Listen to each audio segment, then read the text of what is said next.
تو بہرحال اس کتاب کی کیا فضیلتیں ہیں، چند باتیں بہرحال اس کے تعلق سے رکھنے کی کوشش کروں گا۔ قرآن وہ الہامی کتاب ہے جو تمام کتابوں کے اندر سب سے زیادہ عزت اور شرف رکھتی ہے۔ یاد رکھیے، اللہ نے کئی کتابیں نازل کی ہیں، لیکن ان تمام کتابوں میں جو سب سے عزت و شرف والی کتاب ہے وہ قرآن مجید ہے۔ اسی طرح یہ عظمت اور فضیلت والی کتاب ہے، یہ بڑی عظمت والی کتاب ہے، اس کی بڑی فضیلتیں، اس کے بڑے فائدے، اس کی بڑی اہمیت ہے۔ اسی طرح یہ خیر و برکت سے مالا مال کتاب ہے، اس کو جس نے پڑھا اس کو خیر حاصل ہوا، جس نے اس پر عمل کیا اس کو خیر حاصل ہوا، اور یہ خیر و برکت سے مالا مال کتاب ہے۔ اس دنیا کی زندگی بھی اچھی گزاری اور آخرت میں بھی اللہ رب العزت ایسے لوگوں کے ساتھ اچھا معاملہ کریں گا۔ اسی طرح ہدایت اور حکمت والی کتاب ہے جو لوگوں کو گمراہی سے نکالتی ہے، لوگوں کو حکمت سکھاتی ہے، انہیں دنیا میں جینے کا طریقہ سکھاتی ہے، انہیں جو جینے میں زندگی جینے کا طرز سکھاتی ہے۔ اسی طرح یہ شک اور شبہ سے بالاتر کتاب ہے، اس میں کسی قسم کا شک اور شبہ نہیں ہے، جس کی گواہی خود رب العزت نے اپنی کتاب کی ابتدا میں دوسرے ہی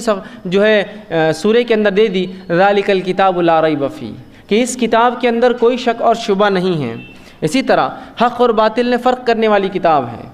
یہ سچ اور جھوٹ میں فرق کرتی ہے، صحیح اور غلط میں فرق کرتی ہے، حلال و حرام میں فرق کرتی ہے، اسی لیے اس کتاب کا ایک نام فرقان بھی ہے، فرق کرنے والی کتاب۔ اسی طرح جہالت کے اندھیروں کو دور کرنے والی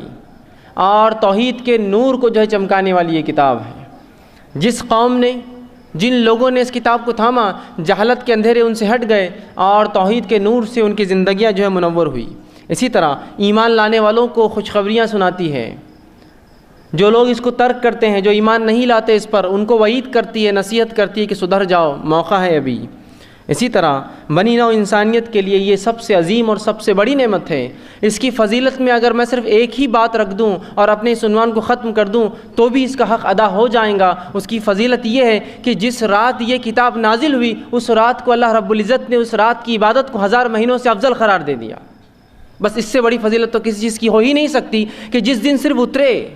ابھی عمل باقی ہے اس کا آنا، جس دن صرف اترے، جس رات یہ کتاب صرف نازل ہوئی، اس رات کی ایک عبادت کو اللہ رب العزت نے 1000 مہینوں سے افضل قرار دیا، 83 سال سے زیادہ کا ثواب قرار دیا۔ میں سمجھتا ہوں اس سے آگے کوئی فضیلت بیان کرنے کی ضرورت نہیں اس کتاب کے تعلق سے، جس کا آنا ہی اتنا بڑا شرف لے کے آئے انسانیت کے لیے کہ 1000 مہینوں سے زیادہ کی عبادت کا ثواب دے جائے، جس کی گواہی رب العزت نے اپنی کتاب میں سورۃ القدر سورہ نمبر 97 آیت نمبر 1 سے لے کر 3 میں دی۔ انا انزلناہ فی لیلۃ القدر وما ادراک ما لیلۃ القدر لیلۃ القدر خیر من الف شہر، کہ ہم نے اس قرآن کو انا انزلناہ فی لیلۃ القدر، ایک قدر و منزلت والی رات میں اتارا۔ وما ادراک ما لیلۃ القدر، اے مسلمانوں کیا چیز ہے جو تمہیں سمجھائے لیلۃ القدر کیا ہے، اس کی اہمیت کیا ہے۔ لیلۃ القدر خیر من الف شہر، تمہاری موٹی عقلوں میں شاید یہ بات تو کم از کم آ جائے کہ لیلۃ القدر 1000 مہینوں سے افضل ہے، 1000 مہینوں سے بہتر ہے۔ اس سے زیادہ کیا ہے وہ ہم نہیں جانتے، لیکن اس سے زیادہ بہتر ہے وہ کتنی، واللہ عالم بالصواب، اللہ ہی جانتا ہے۔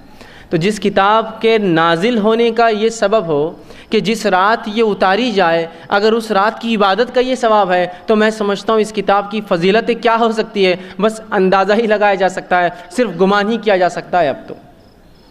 کہ جس کا صرف اس دنیا میں آنا اس خیر کا باعث ہو کہ جس رات یہ اترے اس رات کو رب العزت 1000 مہینوں سے زیادہ افضل قرار دیتے اس رات کی عبادت کو۔ اور یہ رات میں سمجھتا ہوں ہم سب جانتے ہیں رمضان کے آخری عشرے کی طاق راتوں میں سے کوئی ایک رات تھی، یہ 21 بھی ہو سکتی ہے، یہ 23 بھی ہو سکتی ہے، یہ 25 بھی ہو سکتی ہے، یہ 27 بھی ہو سکتی تھی، اور اسی طرح 29 بھی ہو سکتی ہے۔ تو ان راتوں میں سے کوئی ایک رات میں نازل ہوئی یہ کتاب، اور اترنے کی وجہ، اترنے کے سبب سے اتنا یہ رات باعث برکت ہو گئی کہ اللہ رب العزت نے قیامت تک کے آنے والے مسلمانوں کے لیے جو بھی ان 5 راتوں کو جاگ لے، اس میں ثواب کی نیت سے جاگے، اس میں اجر طلب کرنے کی نیت سے جاگے، عبادتیں کرے، اللہ رب العزت اس کو 1000 مہینوں سے زیادہ، 1000 مہینوں کو تبدیل کیجیے سالوں میں تو 83 سال 4 مہینے ہوتے ہیں۔ تو میں سمجھتا ہوں یہ کافی ہے۔ احادیث میں اس کی اتنی فضیلتیں آئی ہیں کہ میں تمام تر فضیلتوں کو جمع کیا ناممکن ہے کہ میں شاید اس کو کبھی پڑھ بھی پاؤں، کبھی سیکھ بھی پاؤں، اتنی فضیلتیں اس کتاب کی آئی ہیں۔ جہاں قرآن نے بھی اس کی فضیلتیں بیان کی لیکن قرآن کا بیان مختصر ہے،